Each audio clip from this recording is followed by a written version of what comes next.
L'hebdo politique. Bonsoir et bienvenue dans l'hebdo politique, votre rendez-vous politique du dimanche soir sur Radio Sensation en association avec TV78, épisode 248. Ce soir, mon invité est le premier secrétaire délégué du Parti Socialiste et maire de Rouen, Nicolas Maillard-Rossignol.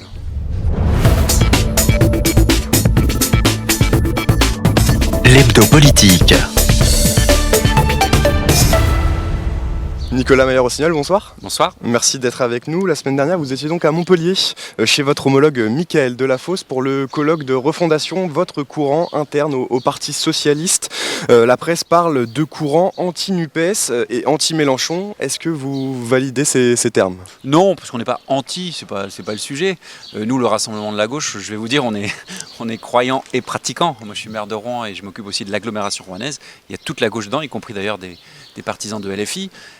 Donc c'est pas le sujet. Par contre, on pense qu'aujourd'hui la gauche elle est faible, elle est à moins de 30%, elle est dans un périmètre trop étroit, il y a beaucoup de gens de gauche qui ne se reconnaissent pas dans l'offre de gauche actuelle et elle est déséquilibrée en termes de respect et d'équilibre des différentes formations de gauche. Donc il y a tout à faire en réalité et il y a urgence parce que sinon c'est le Rassemblement national qui va gagner. Alors vous avez créé Refondation, c'est quoi le but à présent de ce mouvement, de ce courant ? Quelles sont les principales idées que vous souhaitez donc porter pour la France ?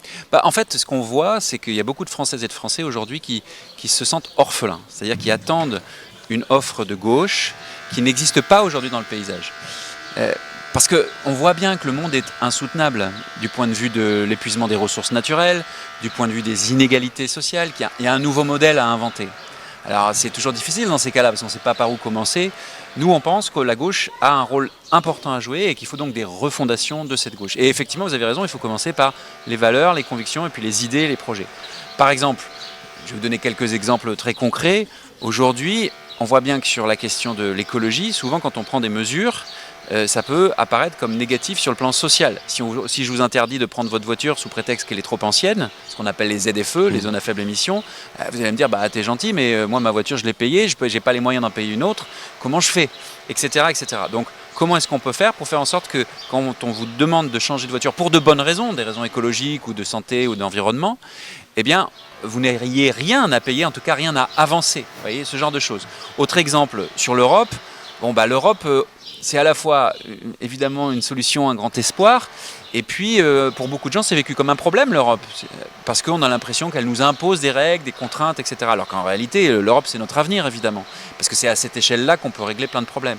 Donc il faut que les nouvelles générations elles soient de plus en plus européennes. Nous on propose Erasmus pour tous, pour que tous les jeunes des nouvelles générations puissent passer au moins 6 mois dans un autre pays de l'Union européenne. Vous voyez, c'est quelques exemples, je pourrais vous donner d'autres exemples, la culture, les transports gratuits, ça c'est très important, je cite ça parce que Mickaël fait ça à Montpellier, nous on développe ça aussi à Rouen. Voilà, c'est des exemples précis pour refonder la gauche en partant d'avoir des idées. Parce que sinon, plus personne ne sait ce que pensent les socialistes, c'est quand même dommage. Alors que franchement, il y a des idées qui ont beaucoup de résonance et d'actualité pour aujourd'hui. Alors justement, vous avez parlé de l'Europe. Dans un an, pratiquement jour pour jour, ce sera les élections européennes. Le débat est lancé à gauche sur la possibilité ou non d'une liste commune entre le PS, Europe Écologie Les Verts, la France Insoumise ou encore le Parti communiste. Mais parlons plutôt du projet que la stratégie politique. Le PS a lancé en avril la Convention Europe. À quoi ça sert justement cette convention et comment ça se déroule aujourd'hui ? Oui, ça sert effectivement à réfléchir. Donc c'est animé par un certain nombre d'élus socialistes. Alors ils ne sont peut-être pas tous connus, mais je vais citer quelques noms. Christophe Clergeau, Nora Mebarek, qui sont tous les deux députés européens. Chez nous, c'est Céline Geisman qui est élue à Strasbourg. Il y a actuellement 3 députés européens du Parti Socialiste à Strasbourg. Et vous connaissez Raphaël Glucksmann, qui n'est pas socialiste, mais qui avait porté notre liste en 2019. Bon, il faut commencer, vous avez raison de poser cette question et je vous en remercie de cette façon-là. Il faut commencer par les idées et les projets. Parce que franchement, sinon, on n'entend que liste ensemble, liste séparée. Bon, c'est vachement important, les accords d'appareil, les tractations, la tambouille. Moi, je fais de la politique pour des convictions et des idées. Et donc, il faut commencer par les idées. Nous, on est pro-européens. On peut être très critique sur les politiques européennes. Moi, je suis très critique. J'y ai bossé, donc je peux vous dire, je connais très bien les institutions européennes. Vous avez bossé à la Commission européenne ? Oui, je suis fonctionnaire européen aussi. J'y ai passé 5 ans de ma vie. J'y ai plein d'amis. Une partie de mon histoire personnelle. J'ai voté non dans des moments importants, comme 2005, par exemple, sur le débat sur le traité constitutionnel. Mais je sais l'importance de l'Europe. Il n'est pas question de sortir de l'Europe de la défense ou de l'arrêter. Il n'est pas question de sortir de l'OTAN d'ailleurs. On doit être très clair sur le fait qu'on soutient l'Ukraine et le peuple ukrainien et que l'agresseur, c'est l'autocrate Poutine. On a besoin de plus d'Europe, pas de moins d'Europe. Dans le monde avec des grands blocs, la Chine, les États-Unis, on a besoin de plus d'Europe. Et donc, les alliances, à la fin, il faut être clair. Vous avez, et je le respecte, d'autres formations politiques qui n'ont pas du tout notre point de vue. Ce n'est pas des petites différences, c'est des différences de principe, de nature, pas de mesure, de nature. Dans ces cas-là, à quoi ça rime de brader nos convictions pour faire des accords d'appareil? Allez, il ne faut pas se cacher, c'est pour avoir des places, pour avoir des postes sur des listes. Moi, je ne mange pas de ce pain-là. Justement, la situation en Europe, je l'ai dit, le PS a aujourd'hui 3 députés européens qui siègent donc dans le groupe de l'Alliance progressiste des socialistes et démocrates au Parlement européen. C'est le groupe auquel appartient le Parti socialiste. Oui, j'ai pas cité européen. Sylvie Guillaume aussi. Ouais. Un groupe qui compte donc 144 députés sur 705 aujourd'hui au Parlement européen. Un groupe mené notamment par les Espagnols du PSOE, un parti qui est en difficulté actuellement en Espagne. Le Premier ministre socialiste espagnol, Pedro Sánchez, a dissous le Parlement juste après les élections municipales. La droite est annoncée gagnante dans les futurs sondages, ce qui n'inaugure pas forcément de bonnes nouvelles pour la gauche aux élections européennes l'année prochaine. La gauche aujourd'hui en Europe, elle est au pouvoir dans 6 pays sur 27. Est-ce que vous vous inquiétez au niveau européen justement du niveau de la gauche? Oui, parce que l'Europe, c'est ce que nous en faisons, c'est ce que nous choisissons. Là encore, il ne faut pas faire de langue de bois. Souvent, il y a beaucoup d'abstention, les gens ne vont pas voter. Et au final, on se retrouve avec quoi? Avec une Europe qui est très majoritairement à droite, vous venez de le dire, et ça se voit dans les politiques. Alors l'Europe a évolué quand même, il faut être nuancé. Moi j'ai connu, je vous ai dit, Bruxelles entre 2003 et 2008 dans ma vie perso. Depuis, il y a quand même le Green Deal, il y a quand même des inflexions en matière notamment environnementale. L'Europe est plus écolo qu'Emmanuel Macron, hein. Ça, sans aucun doute. Hein. Et d'ailleurs, la France peut dire merci à l'Europe sur la partie écologique. L'Europe a réussi à impulser notamment sur ces questions. Mais par contre, en matière économique, de mondialisation, en matière d'industrie, on n'est pas du tout suffisamment fort, suffisamment protecteur. En matière sociale, c'est une catastrophe. Il y a très peu de politique sociale au niveau européen, etc., etc. Et puis les droits fondamentaux aussi sont battus en brèche dans certains pays. Je pense à la Hongrie, par exemple. La liberté de la presse, les droits des femmes aussi. Bon, donc il y a tout un travail. Et donc on a besoin de plus de gauche. Et pour avoir plus de gauche, il faut avoir d'une part plus de votes, donc avec des projets, des convictions, et puis aussi des listes qui permettent une offre politique plus large. Parce que je rappelle que ce n'est pas du tout le même mode de scrutin qu'une élection nationale. Quand vous avez une élection nationale présidentielle, avec 2 tours, ou au deuxième tour... Il faut absolument être au deuxième tour. Voilà, il faut absolument être au second tour. Bon, là, effectivement, il y a une pression pour se rassembler au premier. Mais quand vous avez un mode de scrutin européen, c'est 1 tour à la proportionnelle. Donc là, au contraire, les études montrent très bien, les sondages montrent très bien que si vous avez plusieurs listes, vous avez plus d'élus. Donc moi, qu'est-ce qu'on veut? Est-ce qu'on veut plus ou est-ce qu'on veut moins d'élus de gauche? Moi, je veux plus d'élus de gauche. À l'occasion de la Journée de l'Europe, le 9 mai dernier, vous avez publié une tribune dans le journal du dimanche avec 200 personnalités de gauche pour justement défendre un Erasmus pour tous. Vous en parliez justement il y a quelques instants. Alors il y avait Erasmus, maintenant il y a Erasmus+. Oui. Vous souhaitez aller encore plus loin. Concrètement, comment ça se passerait? Oui, parce que Erasmus, c'est une idée magnifique et ça fonctionne. Et globalement, c'est très apprécié.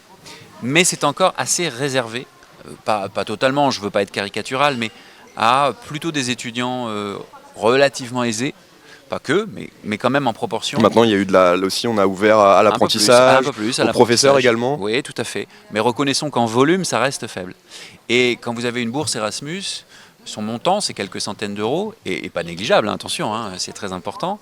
Mais il faut forcément des fois un peu. C'est pas suffisant. Et en fait, compléter la différence. Vous avez beaucoup de et puis c'est pas forcément ancré dans les mœurs pour tout le monde. Pour beaucoup d'écoles ou d'universités, dans des études supérieures, c'est assez classique de faire au moins 6 mois dans un pays étranger de l'Union européenne. Pour plein d'autres formations, bac plus 1, bac plus 2 ou infrabac, c'est pas du tout prévu. C'est pas du tout prévu, c'est même pas envisagé. Une espèce d'autocensure. Donc il faut faciliter tout ça beaucoup plus. Donc Erasmus pour tous, c'est une belle idée. Je trouve qu'il faut du souffle aussi pour l'Europe. Il faut un espoir. Quoi. Parce que si on parle que de traités, de listes, c'est quand même très technocratique tout ça. Et le souffle et l'idée et l'utopie qu'on porte, c'est de dire que les nouvelles générations puissent toutes faire, quel que soit leur niveau d'études, nourri, logé, blanchi, au moins 6 mois dans un autre pays de l'Union européenne. Voilà. Et ça, ce serait une belle idée. Pourquoi? Parce qu'évidemment, en termes d'éducation et puis d'édification personnelle, bien sûr, parce qu'on apprend énormément quand on se retrouve dans une autre culture, et aussi en termes de compréhension de l'autre. Parce que reconnaissons que l'Europe, si je vous demande en Finlande ou en Croatie, la Croatie c'est un peu particulier, mais vous voyez ce que je veux dire, à chaque fois, je dis la Croatie parce que en fait c'est pas l'Union européenne au sens strict. Vous pouvez aller par exemple en Norvège qui n'est pas dans l'Union européenne. Voilà. Bon, mais en fait vous constatez qu'à chaque fois il y a des différences culturelles importantes. À vrai dire, en France, si vous prenez Lille ou Marseille, il y a des différences culturelles importantes aussi. Et donc ce qui est intéressant, c'est de pouvoir, en ayant une vision large de l'Europe, l'Ukraine n'est pas dans l'Union européenne, mais moi je trouve qu'elle Pour l'instant. Pour l'instant, mais aller faire des Erasmus, pas aujourd'hui hein, évidemment, mais un jour cette idée que demain on puisse mieux se connaître et mieux se comprendre, je pense que ce serait formidable. Donc voilà, une utopie que l'on essaye de porter. Cette idée, c'est aussi donc l'Erasmus pour tous, c'est on va dire d'intégrer un peu tout le monde à ce projet européen aujourd'hui. Toute la jeunesse. Vous en avez Voilà.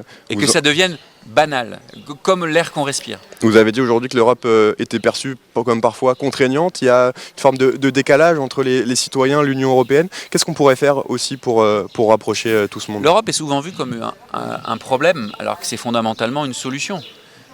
Pourquoi? Parce que tous les grands sujets de ce siècle, le réchauffement climatique, c'est pas en France, c'est le monde entier, on va dire. On sera plus efficace. Les migrations, les questions migratoires, qui vont pas s'arrêter, et notamment à cause du réchauffement climatique. C'est pas un sujet national, mais vous pouvez aller très loin comme ça. La régulation de la finance et l'ultra-finance, elle est mondialisée. La question du numérique, les GAFA, le rapport géopolitique à la Russie, à la Chine, aux États-Unis, au bloc africain qui se développe phénoménalement, etc., etc. Donc on a besoin d'être à l'échelle des sujets. Le problème, c'est que quand vous montez l'échelle, vous perdez en proximité. Et donc pour beaucoup de gens, l'Europe au niveau local, d'abord il n'y a pas monsieur ou madame Europe au coin de la rue, dans le marché le dimanche. Et on voit par contre les normes, les contraintes. Et donc on se dit, oh là là, qu'est-ce qu'ils viennent nous embêter pour pas dire autre chose. C'est souvent le bouc émissaire facile. Voilà, et puis pas de langue de bois, les élus, quand ça va bien, on dit c'est grâce à nous, puis quand ça va pas, on dit c'est la faute de Bruxelles. Bon, je rappelle que l'Europe, c'est des décisions, la plupart du temps, faites avec les États membres, par les États membres, donc c'est-à-dire par nous en réalité. Bref, tout ça pour dire qu'on a besoin de plus de proximité. Donc pour moi, il faut remettre plus de démocratie, plus d'associations directes, plus de compréhension culturelle, tous les enjeux culturels qui créent un affectio societatis, si vous voulez. Par exemple, Rouen est candidate pour être capitale européenne de la culture. De la culture en 2028. Voilà, en 2028. Ça, c'est très important, parce que c'est évidemment important pour Rouen, pour la vallée de Seine, c'est important aussi pour le lien avec l'Europe. Voilà. Et puis des projets concrets. Vous voyez, Erasmus, c'est un projet concret. C'est une utopie, un espoir, un souffle, mais c'est aussi un projet concret. De la même façon qu'Airbus, qui est un projet européen, c'est un projet concret. Et c'est ça qui marche.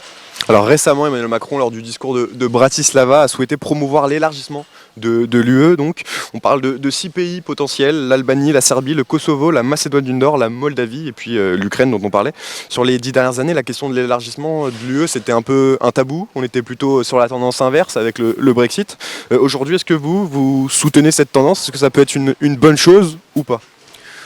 Oui, sur le principe, en fait, quand on regarde à chaque élargissement, chaque extension de l'Union européenne, qui a commencé à 6 avec les pays fondateurs, c'était à peu près à chaque fois, pas toujours, mais quasi à chaque fois, motivé par des raisons géopolitiques fondamentales. La révolution des œillets au Portugal, et le Portugal ensuite qui intègre la Grèce, le régime des colonels, etc. Vous voyez ce que je veux dire? Donc à chaque fois, quasi à chaque fois, vous avez un lien, c'est le sens de l'histoire si vous voulez. Et l'Ukraine, géographiquement, est en Europe. On est à l'ouest de l'Oural, on est en Europe.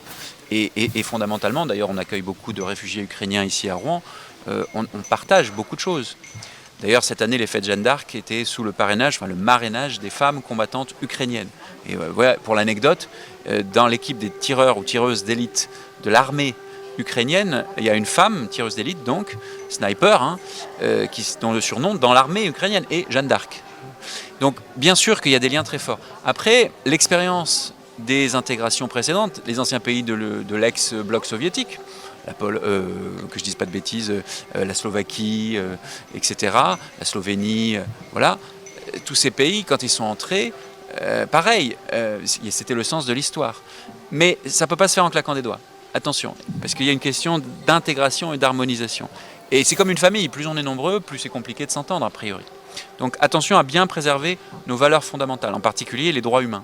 Parce qu'on le voit sur des sujets fondamentaux, la liberté, le droit à l'intégrité et au respect de son corps, notamment pour les femmes, je pense à l'avortement, la liberté de la presse, la démocratie au sens large. La France défend aussi la laïcité, qui n'est pas une conception partagée partout en Europe. Toutes ces valeurs, je pense, sont des valeurs qui peuvent être remises en cause, y compris très gravement. Donc il faut faire très attention. L'Europe, ça ne peut pas être qu'un marché. Sous prétexte d'intégrer, on va faire un marché intérieur. Bien sûr que c'est une puissance, la puissance économique. Mais l'Europe, c'est une communauté de destin et de valeurs. Alors nous allons passer maintenant à la deuxième partie de l'hebdo politique. L'hebdo politique.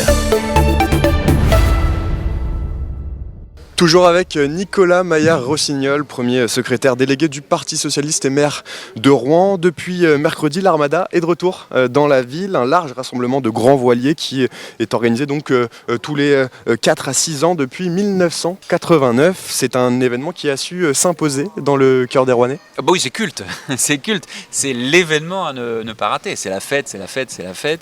C'est une fête extraordinaire. Franchement, il n'y a pas mieux en France, hein. Enfin, et je ne dis pas ça pour vendre Rouen, c'est le plus grand, si ce n'est, oui, le plus grand rassemblement de voiliers en France et l'un des plus grands au monde. Et vous avez parmi les plus beaux et les plus grands voiliers du monde, à 1h30 de Paris, dans un endroit magnifique qui est Rouen, qui est l'agglomération rouennaise. Vous avez plein de choses à faire autour, il y a tellement à voir dans notre région, en Normandie. Enfin, c'est vraiment extraordinaire. 6 millions de visiteurs donc attendus cette année, ça crée des retombées économiques et touristiques intéressantes pour la ville, pour l'agglomération. Oui, alors c'est toujours très difficile à quantifier à l'euro près, mais c'est clair, oui, bien sûr. Énormément de visiteurs, énormément de touristes. Et puis les touristes, c'est pas que des étrangers, même si on est très content d'accueillir des étrangers, c'est aussi tout simplement des Normands et puis aussi des habitants de la métropole qui redécouvrent. Je vous dis, c'est la fête. Donc c'est la fête et la fierté. Et c'est aussi l'occasion, je pense, de mieux découvrir ou redécouvrir Rouen. Parce que vous voyez, ici, on est à Lettres Saint-Maclou. Lettres Saint-Maclou, c'est le seul site comme cela en Europe.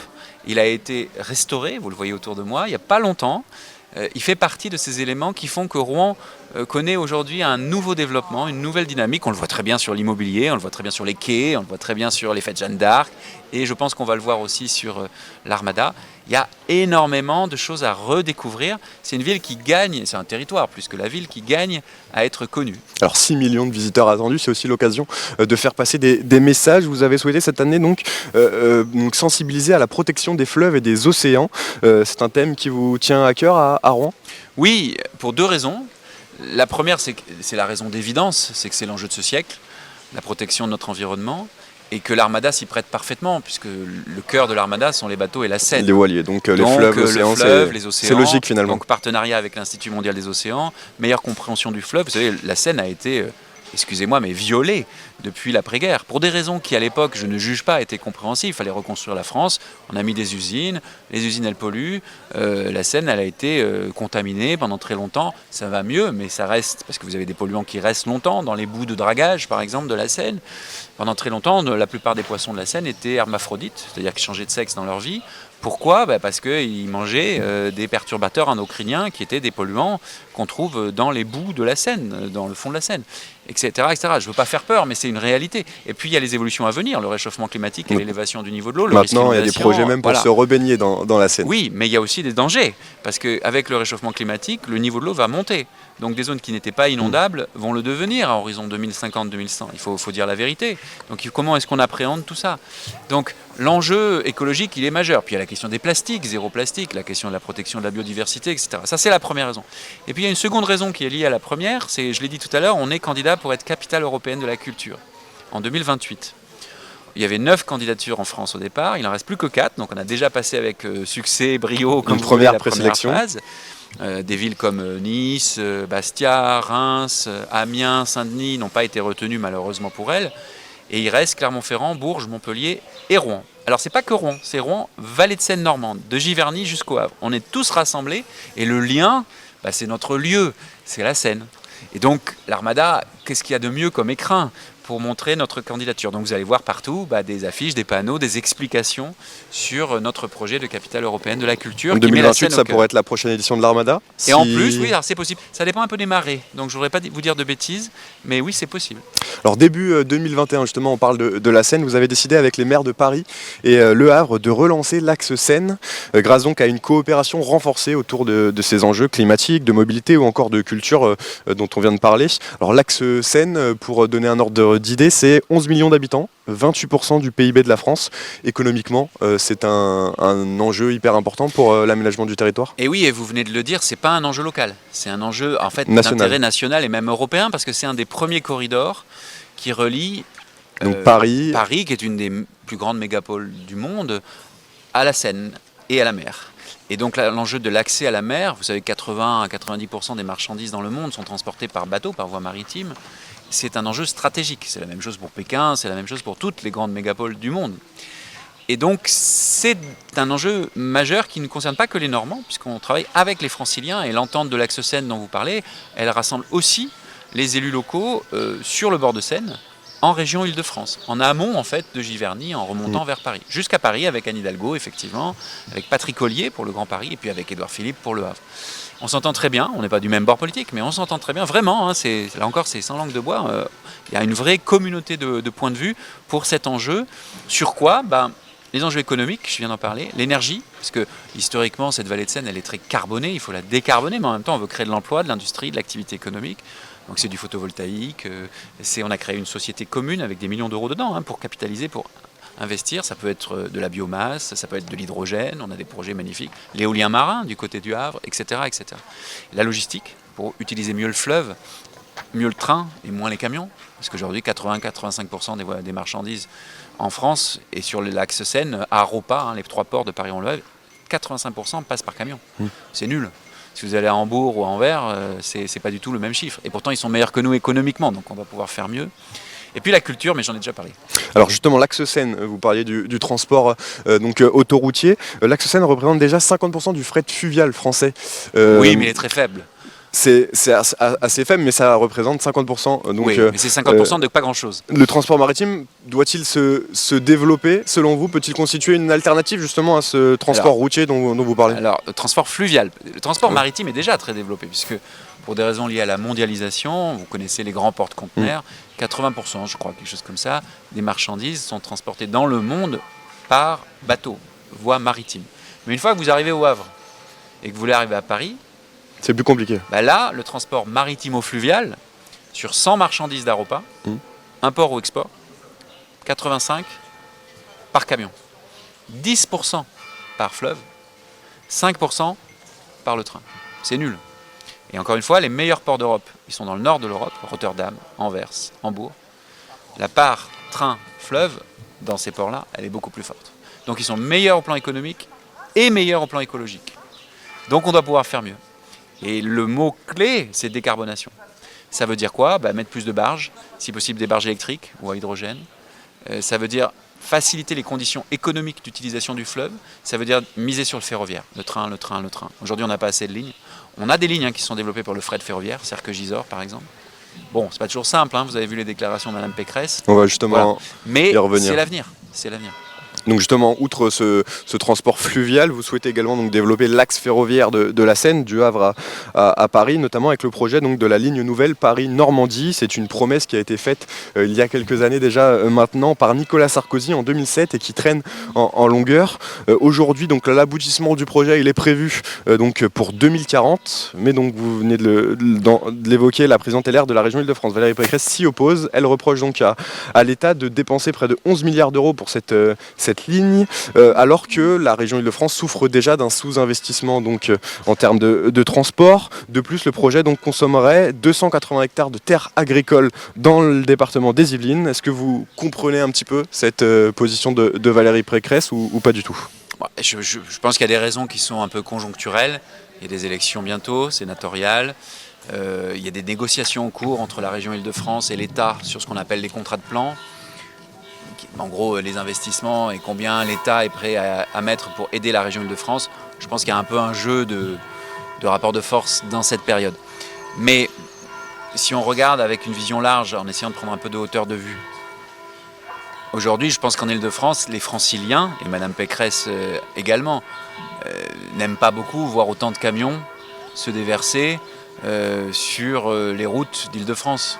Et tous ces camions, vous en avez beaucoup qui viennent de l'axe Seine, parce qu'il y a des usines, parce qu'il y a de l'import-export, parce qu'il y a des céréales, parce qu'il y a du pétrole, etc., etc. Donc il faut changer ça. Il faut changer ça. Et encore une fois, c'est pas un enjeu anti-économique. Les meilleurs ports d'Europe, ils sont en Europe du Nord, ils sont meilleurs au niveau économique et écologique. Et c'est mieux pour tout le monde. Donc en fait, on a un intérêt commun. Et c'est à l'État de porter cela. Et moi, je salue, il y a beaucoup d'élus franciliens, dans les Yvelines par exemple, qui soutiennent le projet parce qu'ils ont compris. Alors c'est vrai que ça peut générer des nuisances, y compris chez nous. Mais vous savez, en Normandie, on a aussi des nuisances. On a des raffineries pour du pétrole qui est consommé en Île-de-France. Bon, c'est un enjeu de solidarité aussi. Mais je pense que c'est gagnant-gagnant. Et globalement d'ailleurs, en France, on a besoin de plus de trains, on a besoin de plus de ferroviaire. On a trop diminué le ferroviaire. C'est pas une histoire de TGV en l'occurrence, puisque Rouen-Paris c'est 120 km, il n'y a pas besoin d'être à 300 km/h. Mais par contre, on a besoin de plus de sillons. Vous voyez, moi hier, je prenais le train pour revenir de Paris. Il y a eu un ballast mis de façon intentionnelle d'ailleurs sur la voie. Le train de devant, il s'est retrouvé bloqué. Bon, mais il n'y avait pas assez de sillons, on était bloqué aussi. Et on a pris une demi-heure, 40 minutes de retard. Et c'est malheureusement trop fréquent, régulier. Et ceux qui prennent le train régulièrement, ils le savent très bien. Et tout ça est congestionné. Donc il faut arriver à changer ça. On a besoin de plus de trains. Pour ça, il faut y aller tous ensemble. Il faut pousser le projet ensemble. Merci beaucoup, Nicolas Maillard-Rossignol, d'avoir été avec nous. Merci à vous. Je rappelle donc que vous êtes le premier secrétaire délégué du Parti Socialiste et maire de Rouen. C'était le dernier numéro de l'Hebdo Politique de la saison. Merci de nous avoir suivis cette année. Je vous souhaite un très bel été sur Sensation.